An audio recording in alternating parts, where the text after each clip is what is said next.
Good evening, Facebook family, PTA, caregivers, parents, friends, neighbors, and everything in between. Thank you so much for coming out for another Wednesday night. We appreciate you taking a few minutes and allowing us into your home tonight. We have an amazing night, jam-packed information to give to you.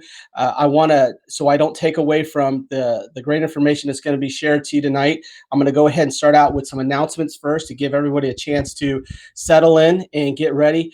But I will give you a sneak peek. We do have two, because one's not enough tonight. We have two amazing guests, and that would be April Cobb, who is a teacher and PTA member at Jennings Middle School. And we have Gwendolyn Kyle, who is a teacher at Thompson Elementary School.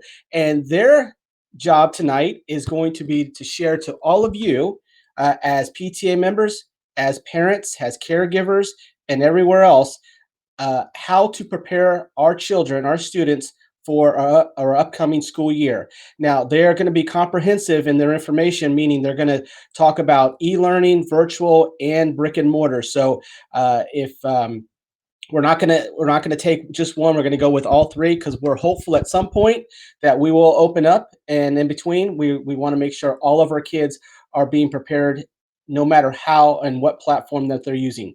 So that is your sneak peek. Like I said, get ready, get set for that in just a few minutes. Some important announcements. If you missed last week, first of all, shame on you. You should never miss a week with, especially last week we had Amy Marie and I on. We went over some programs and fundraising ideas that you could do virtually.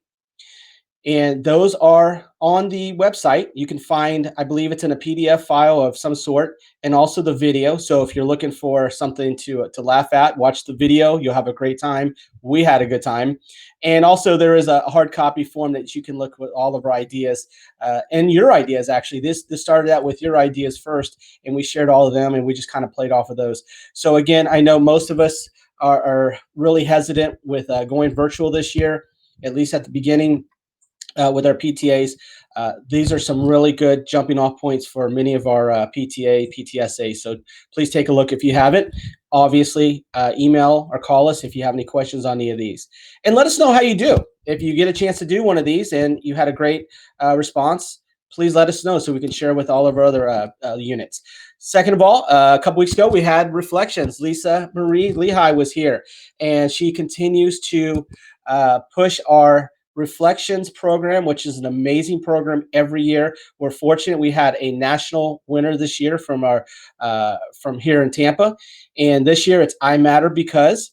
And as you can see, it's in English and Spanish. Again, you can go on and get this information on our website, or you can go onto Florida PTA's website and get the information. Reflections is a wonderful program of over 50 years that the PTA has supported it and encourages our students to express themselves in other ways, music wise, writing, camera work, any of those things that would have to do with the arts. So it's just a wonderful way to kind of connect with a lot of our students who like to connect in a different way with those different mediums. So please encourage your schools to use this. Please encourage your art teachers and your PTA leaders to do this. Next off, virtual meetings. As you heard for the last couple weeks, and you just see right there, that is a bylaw. For those of you who do not know what a bylaw is, that is a bylaw. And that is part of our new bylaws for both our county and our local unit, as well as our state. And it allows you, as local unit PTAs, to have your normal 3 or more meetings. But this time, you only need to have one in person. So you can still have 2 or more virtually and have the one in person. We are encouraging you to have your last one in person, but that's not a requirement. Just simply gives you a chance to kind of start the year off virtually and make sure that everyone's comfortable with joining the meeting. If you have any questions on this, please, again, you see the email scrolling across. That's me. Email me. We will make sure to touch base with you and explain things with you as well. If you haven't done your elections for this past year, we need to get them done. You are not required to change your bylaws yet to include this new language. We can still do it, but Florida PTA is asking for us to recommend for you to change your bylaws. And again, this would now allow you from not just a temporary time, but for permanent, that you can go ahead and start doing virtual meetings. So again, really good news. Canvas. Everybody knows about Canvas. No, they don't. Well, we don't either yet, but we are getting a lot of local units who are providing some Canvas information. We're I have spoken to the district about bringing somebody on from Canvas, and you know what? I'm going to call the district out at this point. I would love to have somebody who can talk Canvas to us and give us a chance to have them on here on a Wednesday night so we can talk to all our parents and caregivers about how this new program is supposed to affect us. I hear many good things about it, but honestly, I don't know much about it otherwise. So again, Canvas will be the new platform that we use instead of Edsby, and we will see how great it is. Hopefully it is great. School of Excellence. School of Excellence is, again, it's a 1-year commitment. It's a way for your PTA to partner with your local communities to find out what's needed, what's important in your communities, and a great way to impact the communities itself as partners. Uh, the I believe the date for sign up must be by October 1st.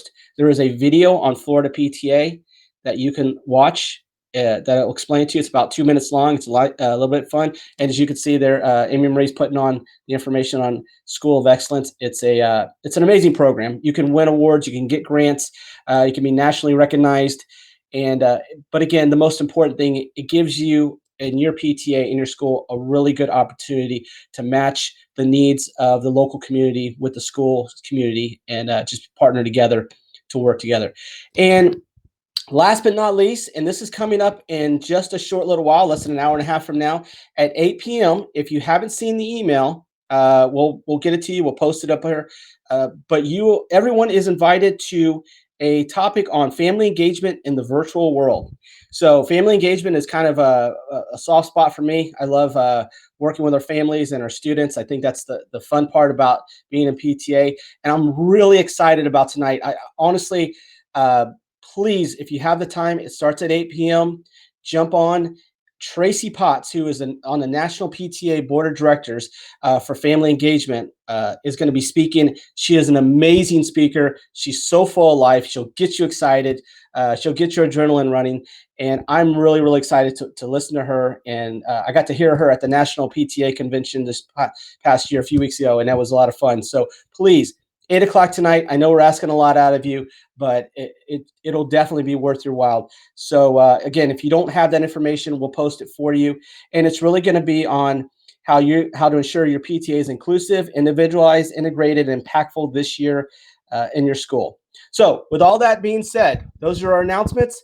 I'm sorry, you know what? I missed 2 more here. I know Amy Marie's like, no, I got more stuff here. So next week, very special guest again, somebody that we're excited to have on as well, because she will be talking about our ESC programs, our 504 programs, and that's Jennifer Rogers. And Jennifer is actually pretty famous now because she has been on ABC Action News twice. She's actually tied with me, but her stuff is much more interesting than what I talk about. So I'm excited for Jennifer Rogers to come on next week. So anybody who out there who has a child that is part of this program, or if your PTA helps support that at your school, or your school has a great program like that, please tune in next week as Jennifer will talk about some of the ways that our students are impacted both in school and outside school, in ways that right now, while we're dealing with COVID, how our ESC 504 students, those students who work with teachers like that in that program, will have a chance to make sure that we impact them as well as at a PTA. And again, that one's a soft spot for me because having a brother who graduated from Gaither High School who has Down syndrome, I'm excited to have Jennifer Rogers on there. And I think it'll be a fun evening with a lot of good information. And finally, a very special guest also, because she is our membership development person. It's Regina Gambrell. Regina will be on the following week, which will be August 26th. Regina will be talking about membership. It just so happens that membership month is September. We'll be pushing it until you're tired of us, but we'll be pushing it for the entire month of September, as we usually do anyway. And Regina will be on here to give you some insight on how to grow your membership, techniques, tricks of the trade, and just fun, innovative, and creative ways that we can engage our parents to become PTA members and give us a stronger and louder voice in our communities. So Now I think I'm done, but those were really important. I'm excited for those guests, as I'm excited for our next two guests. Again, I will introduce them. From Thompson Elementary, we have Gwendolyn Kyle, who is a teacher, and from Jennings Middle School, we have April Cobb, who is also a teacher.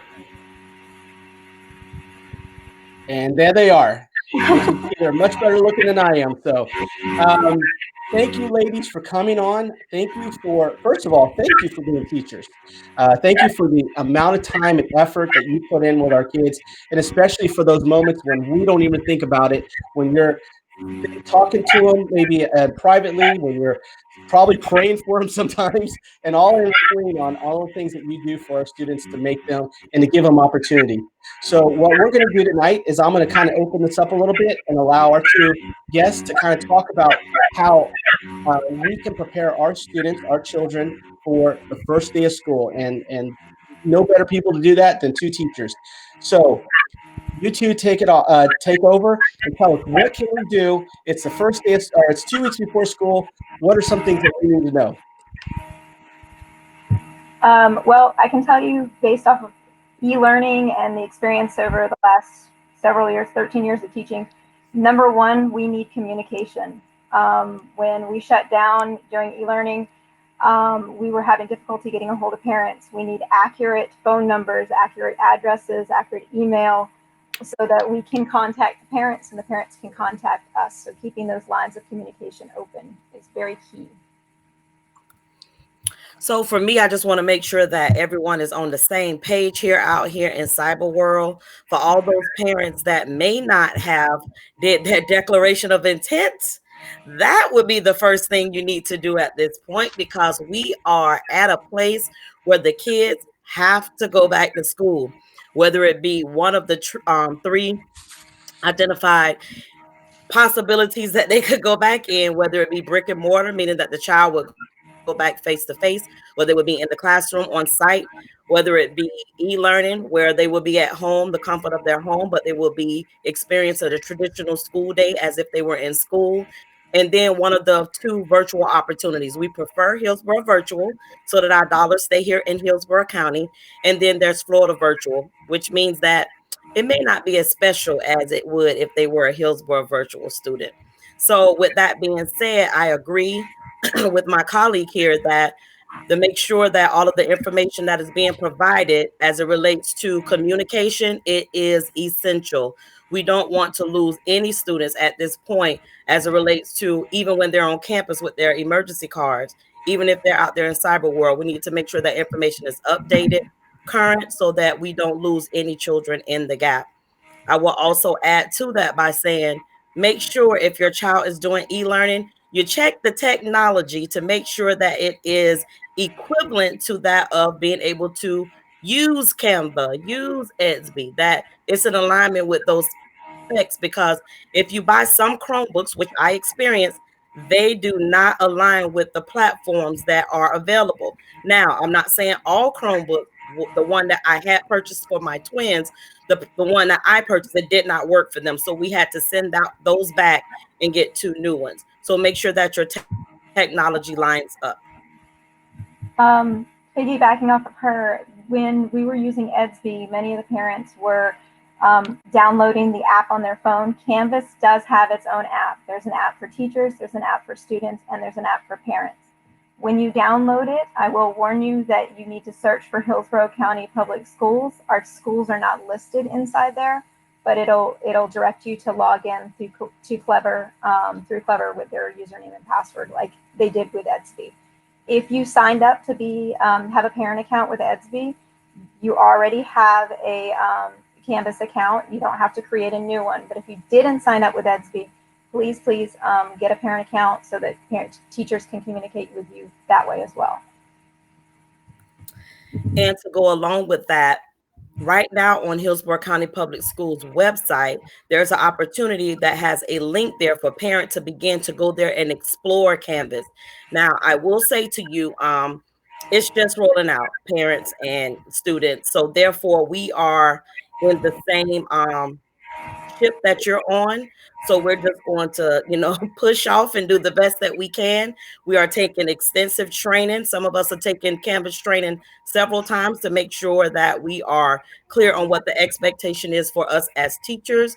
So parents, we invite you all to go over there to the website and, begin to explore it, because what you don't want to do is, as a parent of two twin boys, to have them open the app the day of and think that I'm going to get anything accomplished, because that's not going to happen. So make sure you take the opportunity now, where there's no pressure, to go and visit the Hillsborough County website and explore Canvas. With that being said, we need from you flexibility.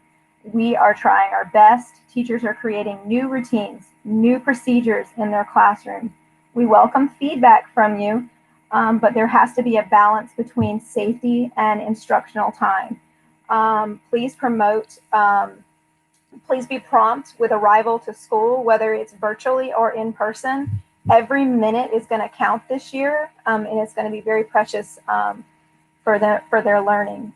So make sure that your child is prompt either to school, whether you're brick and mortar or if we're e-learning, that they're logging on before the Zoom class starts so that they are ready to go.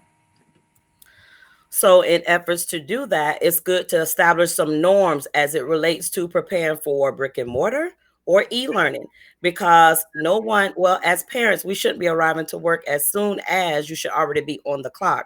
So I tell all my students in the past and, forthcoming, that if you arrive 10 minutes early, that means you're on time. So build that norm in from the beginning. So if there's any technical issues that the child may come about, and parents, because it's going to take all of us to get this done, 10 minutes early is the key. And that serves the same with the children arriving to school on campus, whether it be bus or car riders. I know they don't want you all as early as that some of the kids may have been dropped off in the past, but we do know that that 10-minute window would help as it relates to arriving for breakfast and so on and so forth. For our tech kids, our e-learning kids, be prepared to be logged on within 10 minutes prior to your actual launch of your class beginning. Supplies are going to be different this year. I know many parents are going out and they're buying cute masks and different things. Make sure you're trying them on your child and washing them prior to use. I've seen a couple of coworkers who had little rash here or there because they didn't wash it ahead of time. How the mask fits is very key to whether they're going to mess with it during the day. If you have a mask that fits snugly and properly to your face, and it's not sliding up and down every time you talk, you're not going to touch your face as often. Keep in mind with supplies that teachers are not going to be able to let your children share supplies with other students as they have in the past. So go ahead and label those supplies. Label that pair of scissors, label that pencil box, label those things. Most of the schools have their supply list already posted on their school website, and you can download those. I'm not sure if they've gone out to Target and Walmart like they have in the past, but they are on the school websites. So go ahead and get them. Even if you're e-learning, even if we're doing 4 weeks of e-learning, go ahead and get those supplies now. The price, as a teacher, I can tell you, the price jumps up after September. If I got to go get a notebook for a kid in December or November, it's going to be $1.25 when it would have been 50 cents back in August. That is most definitely true. I'm not sure if we missed the tax week, the tax-free week. Was it this past weekend or is it this upcoming weekend? It was this past weekend. Okay, well, you all missed that, families. So at this point, we got to pay those good taxes. And I will add to the fact that parents, it's very important that we begin to train our children that we are going back to school for those that are going brick and mortar, but it's not going to look the same. It's just not. So it's very important that you begin to train them mentally by having those conversations that are very necessary to say you have to show up prepared, because you can't borrow a pencil from a friend and you don't want to put them in that position. You also want to remind them that it's not going to be a possibility that you're sharing masks just because it matches your friend's clothing for that day and your girlfriend might look cuter in it. No, you can't do that. And we know that our children are not accustomed to wearing masks all day. So if you begin practicing that a week prior, that will give them an opportunity to begin to share if that mask is working for them or not. And the essentials are the essentials when it comes to school: your basics, your pencils, your markers, your handheld sharpeners. A pencil pouch is definitely a necessity to store all those things: scissors, glue sticks. And, we're trying to avoid paper as much as we can, but I do know that it will not become obsolete. That's impossible. But I will say that teachers have been very much told, and that's just the correct word, very much told, that we need to be doing as much electronically as we can in order to avoid papers being passed and the possibility of any type of transactions of germs and the icky stuff. Be aware that the awareness of change, like social interaction, that teacher that they normally go up and hug every morning before they go to their regular classroom probably is not going to be up for hugs this year. It's nothing the child has done wrong. Just make them aware those kinds of things can't happen on campus now. The work expectation, a lot of it's going to be digital, and turning in assignments may look a little different. Your school website, I know the cafeteria and some of the routines for the cafeteria are going to be changing. It would be very helpful if you would go onto the school website and look at the menu before your child comes to school. Discuss with them what they want to have. A kindergartner pointing to something on in the line and asking the cafeteria worker to load their tray. It could take 5 to 10 minutes per kindergartner if they have no clue what they're picking from. Independent functioning, going back to that with those kindergarten, first graders, even second graders, they need to be able to put on their jacket by themselves. They need to be able to zip it up. If your child does not know how to tie shoes, get them Velcro, get them slip-ons. It's okay. I've had fifth graders who couldn't tie their shoes. They're not going to get made fun of. There's so many different styles out there. I'm pretty certain, there's just brilliant people out there who can't tie their shoes. It's okay. Just don't send them in shoes that need to be tied, just for safety's sake. And again, with the masks, if they take the mask off, they need to be able to put it on themselves. Opening lunch containers, those kinds of things are the normal routines. And I know parents, it's become to a place that teachers may seem as though we have become I'm gonna be nice. We have become the individuals that have asked for a lot of things. Well, we're gonna have a lot of big asks this year because we know how much it's going to take in efforts to keep the spaces on campus as tidy as possible. And now just your basic wipe a counter with some water and some soft soap, that's no longer making it's not enough. So therefore, if you can grab an extra pack of Lysol wipes, do so. A teacher probably would jump for joy to see it come across the threshold because of the simple fact that they are hard to find right now. And those hoarding opportunities that we used to have, I know my colleague sitting next to me probably could say, it's no more. It's no more. We have to be able to get the materials that we need and put in place so that our children feel safe from the time that they walk on the campus and from the time that they leave. As it relates to your virtual, make sure that you provide a space for your child that they know that it's time for learning.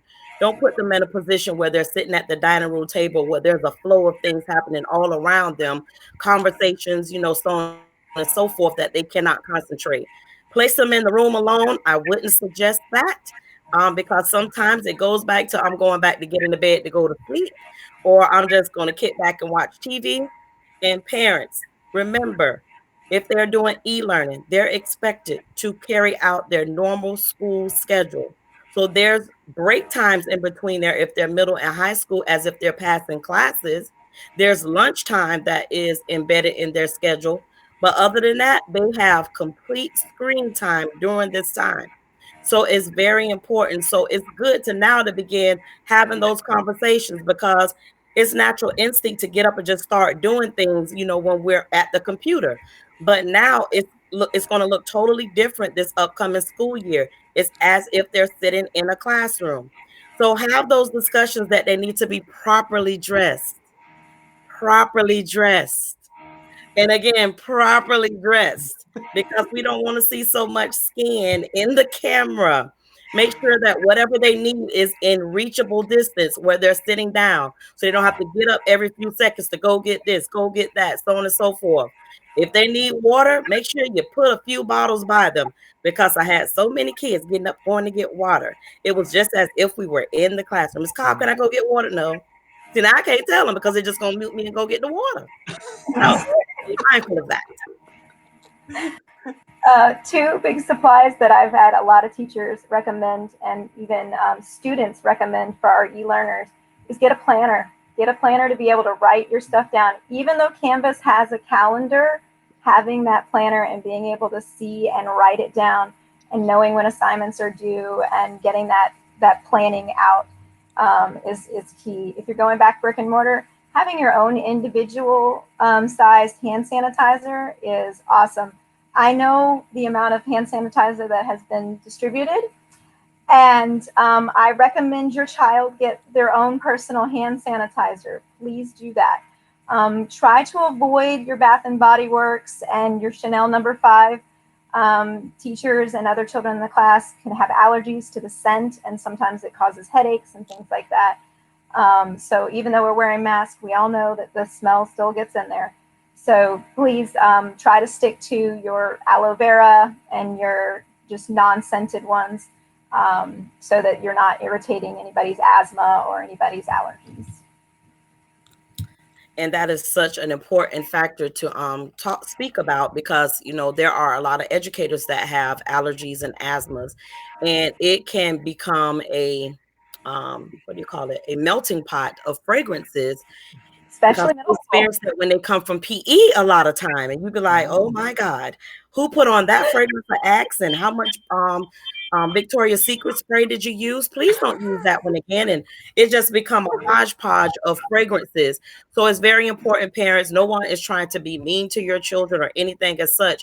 Just consider yourself in a room of anywhere between 10 to 25 students, and everyone had a different fragrance. Yeah, just think about that. Just think about it. So now that should bring it to the forefront to explain why it's important for them to just get the basics, the aloe vera based one, or the one that just doesn't have any fragrance at all. And some of those are really strong anyway, that alcohol content. Mm-hmm. Communicate with your school nurse, your social, your student services, any special needs your child might have. I know that we're in a new environment. I know from my own personal child, her 504, if she was going brick and mortar, would have to change. I would have to make accommodations and consider who's going to be at the nurse's office and the availability of that. Make sure that you voice your child's concerns and you advocate for your child. Because we cannot think of everything. We're smart people, and those student services people, they try, and so do these school nurses. But we don't know what your child needs at this point. If their needs, their special needs, or their medical needs might have changed over the course of the summer. Make sure that you update those and get with your school on that. And with that being said, it's so important that you do that prior to the first day of school. Because during the first day of school, and that probably that full week and the week thereafter, anxiety levels are going to be high. Let's just be honest. These are unprecedented times. We were not prepared for Rona to still be here at this moment. Forget COVID. It's straight up Rona. And we are just, again, like my colleague said, we're doing the best we can trying to maneuver this process. But we want to make sure in the end that we're doing, we don't want anyone to get ill. We want everyone to be safe. And we want to make sure that parents feel as though when they leave their children at the school site that they're going to be safe. But it takes some preliminary actions on their behalf first in order for us to do this, collectively. So parents, please do your part. If you have not received any contact from your child's school at this point, that might mean that you need to pick up the phone and give them a call, because there might be some errors that came a lot about with your declaration of intent form. There might be something didn't get transferred over properly. And mistakes happen. We're in a technology world, but tech isn't perfect. So you have to do your part. And like my colleague said, advocate, move forward, do your part, and give the school a call. And if no one answers, call again. It won't hurt you. Make sure that if I know the sad reality is that we probably will have some students, especially in middle school, high school, that will be learning from home alone. Make sure that you go over safety procedures with your child in the home. Make sure that they know where the fire extinguisher is and that they know how to call 911 from their cell phone, and who are their family friends that can help them in an emergency situation immediately. Make sure you set up those things for the child, because 18 or not, they're still they're babies. They're babies.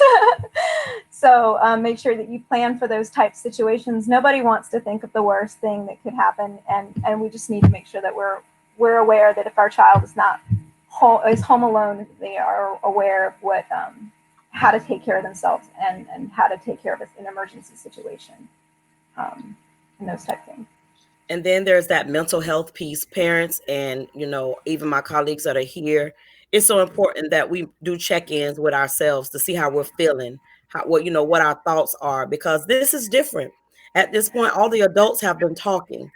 And I know for me, I talk to my boys a lot, but again, I'm an adult talking to them. They've not had an opportunity to really get in and talk to their friends and, interact with one another. So, yes, teachers, we want to get back in and start teaching and learning, but allow space for those children to be able to communicate and reignite those relationships that they had before they left, but remind them that how important it is to be safe. And again, that mental health is a necessity. We got to check in with these kids to see how they're feeling. Like that first 2 weeks of school, make sure we put some things in place that are relationship building, but are also checking in to see how have you been doing?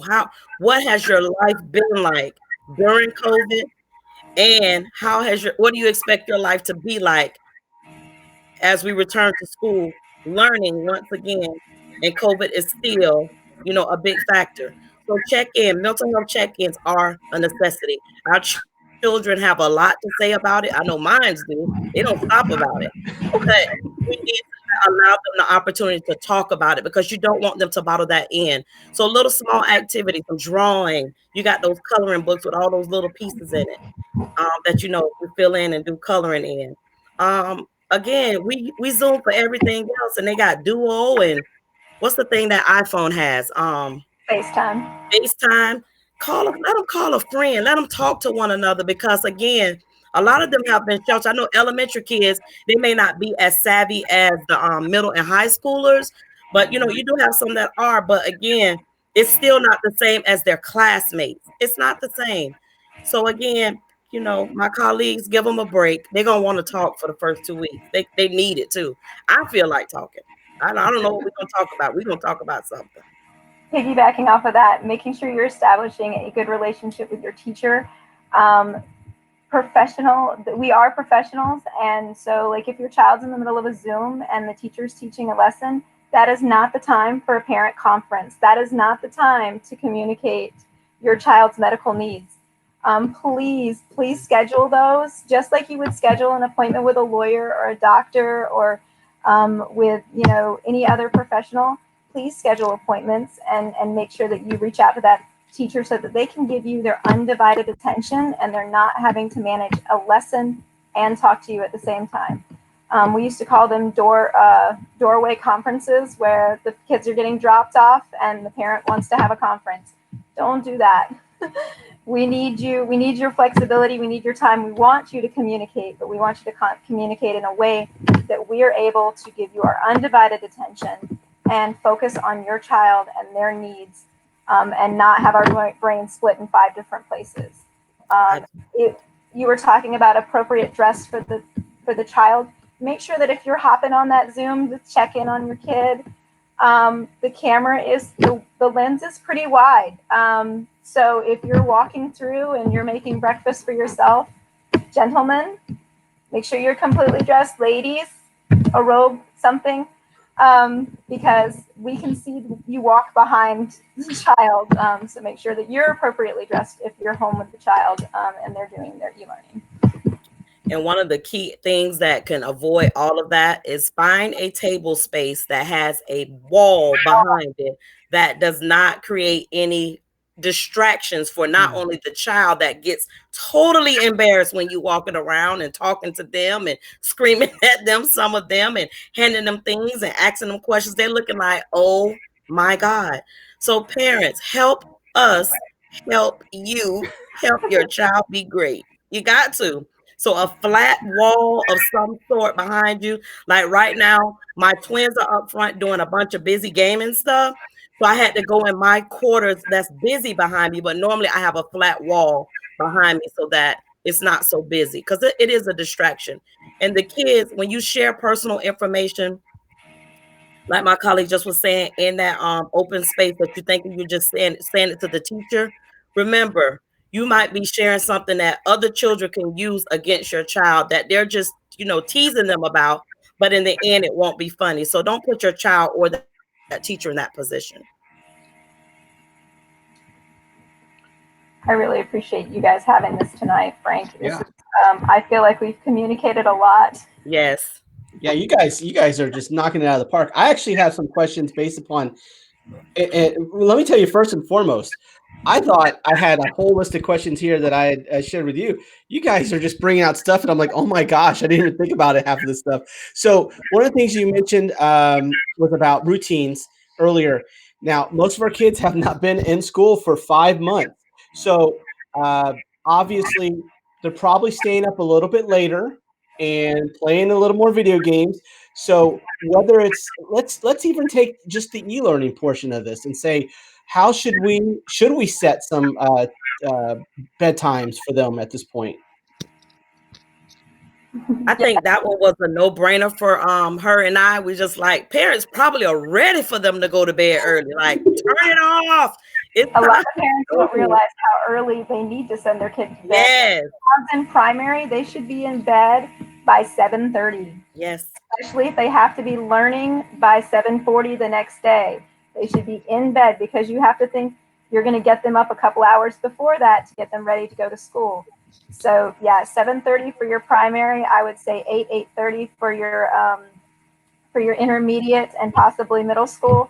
Your high schoolers could probably tolerate the 9 o'clock, but I would definitely get them to bed earlier, especially this first couple of weeks, because it's going to take a bit to recover. And even with that being said, even if they're just in the bed, in the room, a quiet space, and a lot of times we want to have, TVs and all these electronic devices going on. Parents, I beg you, take the electronics when it's time for bed. Take them. There's no reason why a child should be going to bed or taking an electronic device that includes your cell phones, your tablets, your laptops. They should not have those items in the bed. They shouldn't be in the room. It's not helping them. It's not preparing them for success the next morning to be ready. All right, Frank, I'll be quiet. No, you know what? You are preaching to somebody who's guiltier than more anybody else. I am very bad with my son not doing that, and you feel terrible doing it. But you're right. I mean, they're not. It's not like they're on there studying for their test tomorrow. So, another one. Now, this is more for Gwen, but April, you may find some of this. Home parents. How can they, especially in e-learning? How can they help you in e-learning? What are some things that maybe they can do to take some of the workload off of you? What type of parents? The homeroom? Like a homeroom parent. Like if you have a parent that wants to help out, maybe you've had homeroom moms and dads who have kind of helped out with organizing school trips or things like that. How can they do that virtually? How can I do that virtually? That would be a really good question. We're still learning Canvas. We're still learning about how to get stuff posted on the e-learning. Honestly, just the supplies. Like when we go back in brick or mortar, if a child's missing supplies, helping supplement those would be great. I don't know. I will have to get back to you on that one. I'll ask around. That's fine. The thought that came to me a week ago was, I've never had a homeroom mom. well, I was well, going to say, I that, haven't seen Only those in a Title long I schools, time. and I've never had a homeroom mom. all right, And Thompson Middle or Thompson Elementary, you're getting called out. no, the one that was going to be coming in my room this year, I'm going to shout out to Debbie. I don't know if she's on right now. She probably is. She was going to be in my room, and she went virtual. So virtual school. I was like, finally a homeroom mom. Yeah, Debbie, if you're here, you need to come on so we can call you out and say hi. So April, I'll kind of direct this question at you then. Why, and how should parents connect with you as a middle school student? What are some benefits to that? Connecting with me as a middle school teacher, well, being that I would probably still have that 100 plus, is very important to when a teacher like myself utilize various communication tool apps. Remind saves my life. Remind lets me get information out really quickly. Parents, I know it can be aggravating. However, it gets the information that's very pertinent to your child quickly. And guess what? If you don't want to respond, you don't have to, because in most cases, I'm not asking a question. It's just information that's necessary. It's a quick communication tool, so you stay in the loop as far as what's going on with your child in my math class. And I know there are several teachers that use variations of communication tools. I wish that we were all, sync up and work in harmony and just pick one. But we need that autonomy in order to move forward what's best for us. But I will say that communication via some type of Remind app is my go-to. Do you know of any others that some teachers use? I know that some teachers I use Class Dojo. Okay, that's the other one for the elementary. Yes, Class Dojo. And Class Tag is Mhm. the one that has come out. And I know that Canvas has their own little thing, so they can get notifications when they download that app. So maybe we will all be on Canvas, and That would be good. Mhm. the others. So definitely the communication piece, because again, it's a different world this year. Like there's a lot of limitations on trying to discover what we need to know as educators in order to present the best quality education that we can, e-learning, brick and mortar, because again, it's still all going to be different. So again, for me, communication is key, and those apps that afford teachers to do that, accept them and utilize the information that they send to you. Okay, so Melissa, first of all, thank you. That's what we want to know as parents, what we can do to make your life easier, because obviously it's not getting easier this year. It's getting harder and a little more confusing. So Melissa Butler, one of my besties here, 7 p.m. as they're off to bed. Melissa, I'm hoping you don't have high school students. If you do, that's awesome. And I want to know how you did that. But and if anybody has questions, this is the time to ask right now. You have two amazing teachers on here ready to answer your questions. So you need to throw them out right here. Don't wait, as they said, until the first day of school and start asking the questions. You can ask them right now. Another question I have as we do that is, oh goodness, where did I put it here? We talked about devices. We also need to talk about what runs our devices, and that would be internet options. So don't wait till the last minute, I'm guessing, to find out if you don't have. If you don't have internet, you should be contacting your school. I do know that there is some things that they're trying to work through, but they want to know who does not have reliable internet in their home right now. I got my phone call. Our brand new school social worker, she hadn't met me yet, and she called me. I was working in my room. I was hanging up stuff. And she's like, "Hi, Gwendolyn Kyle. Is this Alexander's mom?" And I was like, "Yeah." So I'm calling from Thompson Elementary. I'm like, "I'm in the building." Um, but no, I opened Thompson, so most people know me there. But she was calling to ask if I had internet. She was asking if I had a reliable device for my child to do e-learning. So if they haven't reached you, like April said earlier, please reach out to your school and let them know that you need help. If you're not quite sure about the device, the Hillsborough County does have the tech support. You can call them, and they can tell you if that device will or will not work with Canvas. So if you want to check on it ahead of time, I wish, do they have a list of devices yet? I didn't see that, unfortunately, because I did go, but that was probably like it was like midsummer, so I can't attest to say whether they do have it or not. I know that they talk about the different systems that are required, but a lot of times for me, I'm non-techie, so I needed to know brand and how many gigs. That other stuff meant nothing to me. All that iOS and QRS and WNP, and I didn't know. I don't need When you're anything ordering else on to have Amazon, that too. you can't tell all that stuff. Yeah, I will also say that our Hillsborough County Public Library had sent out some information about hotspots. Children can literally check out hotspots two weeks at a time. All they need is their library, well, just have a registered library account. So that is definitely a new resource for Hillsborough County Public Library. And I haven't tried it out myself, but I will contact your local library if you're having issues with Wi-Fi connectivity, and if you need to do all that other stuff that's just seem to give you a headache at the home when it comes to technology. It might be the hotspot issue. That might be a solution to your problem. Back to devices. If you have not turned in your device from e-learning, if you have not turned in your device from summer school, please, please, please get it back to your home school.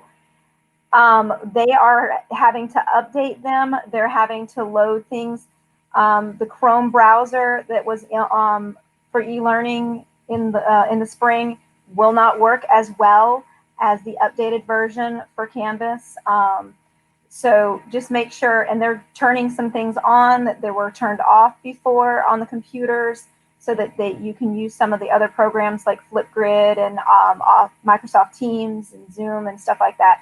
So if you're hanging on to it thinking we're going to e-learning and you need that device, turn it in. And when they start to sign out devices again, just let your school know that you're going to need another one. And sometimes you might get a different device, but it will be updated and ready to go for your e-learning. Very, very. That's true. Because if you keep the device, you're thinking you have something, but if it's not going to work, it's really no use to you anyway. So you might as well get it And updated. those were signed out. They were barcoded and they were signed out to the students. So there is a record that you have that device. So. Okay, I still have one or two more questions, and you'll laugh at them because they obviously they're going to go to PTA here in a second. But I was asked for you, as I'm asking you this question, to post if you have an Amazon list, where people can help you guys out on that. So if you want to do that, as I'm asking this question, we want to make sure we want to thank you in that way. Don't feel obligated, but we want to, and that's a great way of saying thank you for coming on here and sharing your expertise. So as you do that, what can, huh? Yeah, there's no way I could do two things at once right now. I'll All have right, to go well, back and do we'll that. post it out later. Amy Marie will make sure she's wants to make sure that you guys are that information is sent out. Question: how can PTA and for you, April, PTSA, what can we do to help you as teachers, funding wise, but also just in other ways? What are some things that we can do to help enrich our children's lives, education wise, enrichment, that type of thing? For me, being that we are a relatively new PTA over at Jennings, for me, it's going to be connecting to the parents. So therefore, providing a launch of some sort that is going to help us over at Jennings get parents drawn into, or reignited to PTA. Because coming from elementary, because I teach sixth grade, they are clearly aware of it. It starts to lose a little bit of its focus when they get older. But again, just launching, hey, Jennings PTA is here. We're, super excited. What is it that we can do to get you to join, and so on and so forth. And I will say this, as a woman of color, I definitely would like to see more of my African American families and Hispanic families join. Like, we need to see you all represent, to show our kids that you are a part of this phenomenal organization. We need to see you all. And dads, I'm not a dad, but dads, we need you too. It's very important that, the kids just want to know you're connected. So in the end, for me, it's going to be programs. I need something to help me launch, to say, hey, we're here. We need you to come join us. Excellent. Gwen? I agree with her. We need your voice. We constantly talking about diversity and equity and all these things. And in order to have it in PTA and have us advocating, we need as many voices as we can. If you're joining if you're joining the PTA, then we can have those conversations on what do you need, what to help, and what do your students need. Um, it's amazing the differences between one school and another depending on the SES. And then just within the school, you have your high income families in this really high income school, and then you'll have some families in there that aren't um, they're in the same neighborhood, but they aren't making the same bucks. And so we don't know that you exist unless you are, voicing and advocating and letting us know. And I just think that just making us aware and joining our voice, just having that membership with just joining up. Yeah, I teach a workshop, and it's a fun workshop, and it's but one of the things that one of the facts, one of the numbers in there is our kids are from kindergarten to 12th grade are in school between 12,500 hours and 15,000 hours over the lifespan. I think I have those numbers right. I hope I have those numbers right.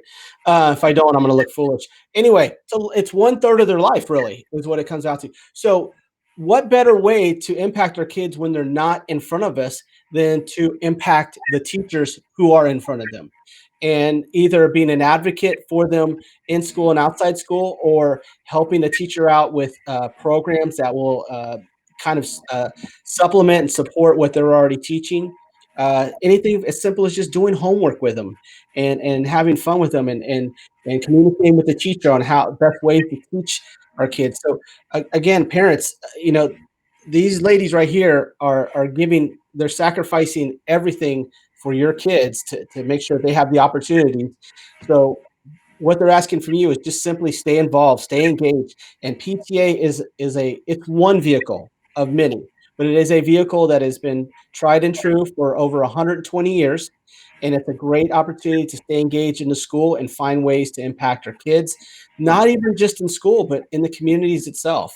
And teachers are at the forefront of our students every single day, and they're the ones who can tell you where they're struggling, where their weaknesses and where their strengths are, and how we can develop better communication and strengthen our schools and our communities. So please, if you're out there, touch base with your teachers. Ask them, what can I do as a parent, as a PTA member, to help you out so that you can help my child out and all our children. So I used to tell my third graders every year, because it's one of those catch-all grades where if they don't pass the FSA, they don't go on. And kids and parents would always come in, and they would be worried that their child was going to be retained because they struggled in the past or that kind of thing. And I would tell them, I said, the 3 reasons I see a child get retained in third grade is not because of the FSA. The first reason is, are they present? If they're absent all the time, they're probably not going to pass, because if you're not there, you can't learn. The second reason is, did they do their work? Because if they're in the classroom and they're working and they're learning and they're doing their homework, chances are they're probably not going to fail third grade. And then the third reason is how is their involvement of their parents.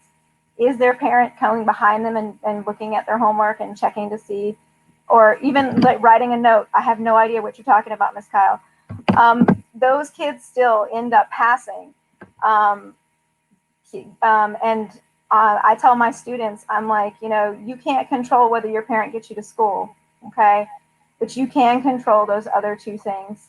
And it's just like making sure and having them buy in on it. But yeah, parent involvement is a very big factor on whether your child graduates high school or not. And I do want to say one other thing, really quickly, Frank. I know for a lot of our parents that are out there, and there's so many different tutoring opportunities that exist, but a lot of them are associated with the cost. And I don't know if this is something that's within PTA's scope of things, but I know for the virtual students that are going back virtually, they have a title within that component called learning coaches.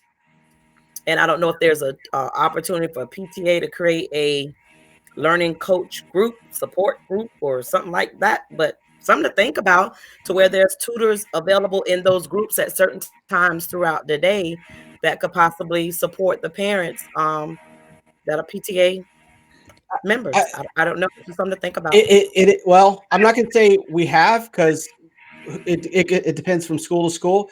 One Right. of the things that in the that same workshop is talk about mentors and about Okay. reading in classes. So you just kind of segue that into, again, parents, if you have a special skill or a job that can help, if you're a CPA and you're good at numbers, offer your time to your teacher's class to maybe work with some of the kids who are maybe just not getting it sometimes, and maybe not only you're going to help them with their education, you're going to become a friend and someone and a leader and a mentor to them. It's maybe that child's just not getting it because they just need somebody to talk to. You just, there's so many different, and I see you, Gwen. I'm going to let you go here in a second.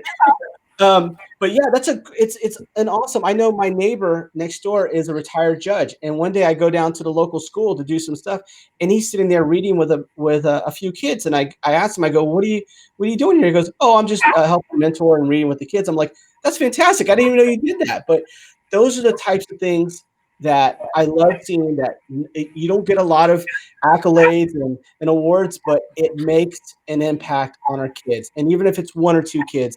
So if you have jobs and skills and hobbies and things that can supplement and support our teachers and what they're teaching, let them know, and allow them to tell you how you can best enable them and support them in their classrooms.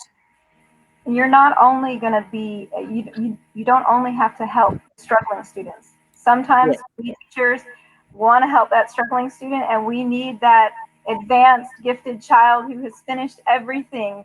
We need them to be with a volunteer for a few minutes, and you can help that child reach their full potential because we're working with that struggling child or that on level child.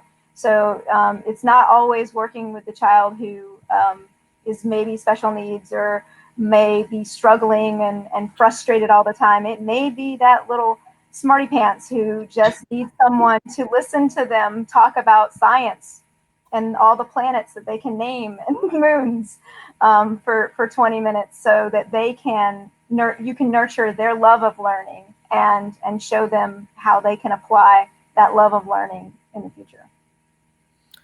And don't forget our good old serve forms. I don't know what it's going to look like this year as it relates to people being on campus, but I'm assuming that that would be an alignment if they were going to be doing any type of learning coaching virtually.